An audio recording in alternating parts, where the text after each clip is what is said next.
84 na bagong botante na itala sa COMELEC sa unang araw ng pagpaparehistro. Isa ang patay sa drug buy-bust operation sa bayan ng Esperanza. At 6 na pong benepisyaryo ang nagtapos ng 4P sa bayan ng President Quirino. Yan ang ulo ng mga balita sa pagbabalik ng Sultan Kudarat Headliners.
Magandang araw, lalawigan ng Sultan Kudarat. Narito na ang mga pangunahing balita sa Sultan Kudarat Headliners ngayong Pebrero 15, taong 2024. 84 na bagong botante na itala sa COMELEC sa unang araw ng pagpaparehistro. Narito ang ulat.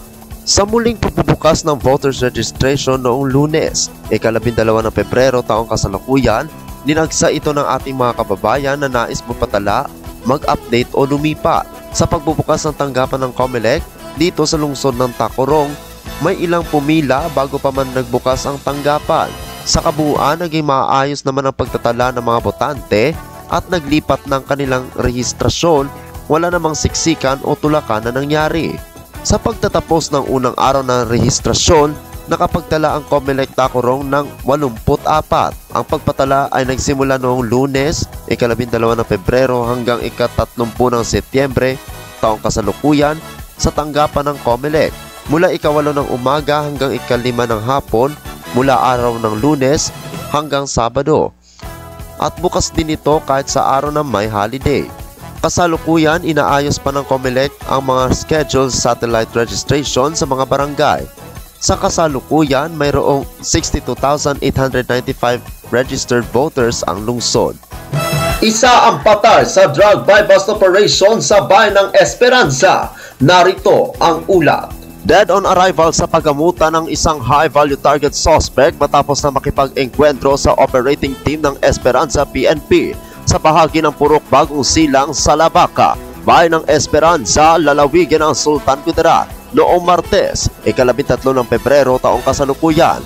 Sa ulat, bandang alas 11:45 ng gabi nang ikasaang operasyon laban kay Abdul Rahim Ali Alipolo alias Abdul, 30 taong gulang, kasapi ng MILF at naninirahan sa Barangay Poblasyon, bayan ng Ampatuan, lalawigan ng Maguindanao del Sur.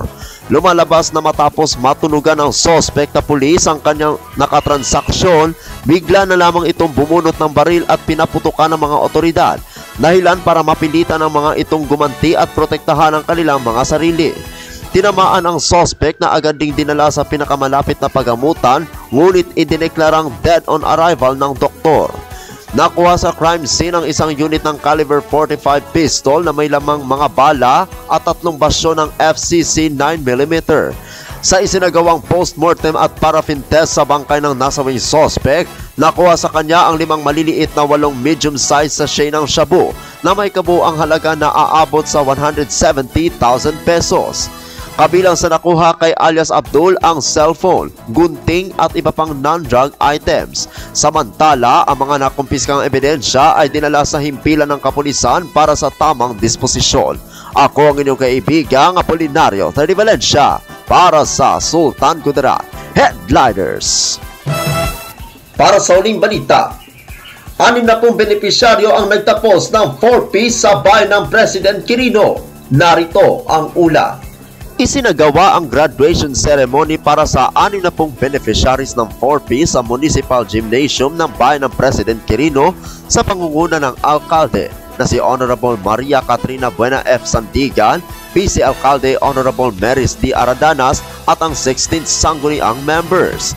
Kasama sa mga nagpasimuno ng gawaing ito ay ang mga DSWD Municipal Links, Department Heads, MSWD President Quirino at ng LGU 4P's Focal Person, Ginoong Bench Torres.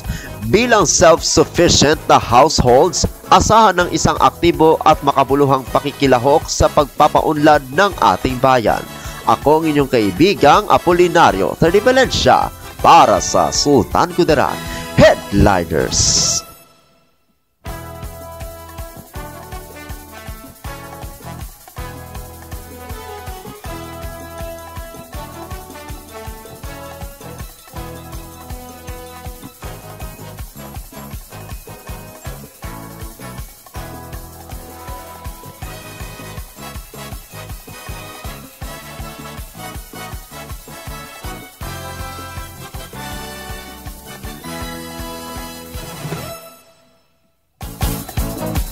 At yan ang kabuuan mga balita sa araw na ito. Mga balitang kailangan ninyo malaman, balitang walang kinakampihan, mga balitang totoo, mga balita may dalang aral at inspirasyon. Ito ang Sultan Kudarat Headliners.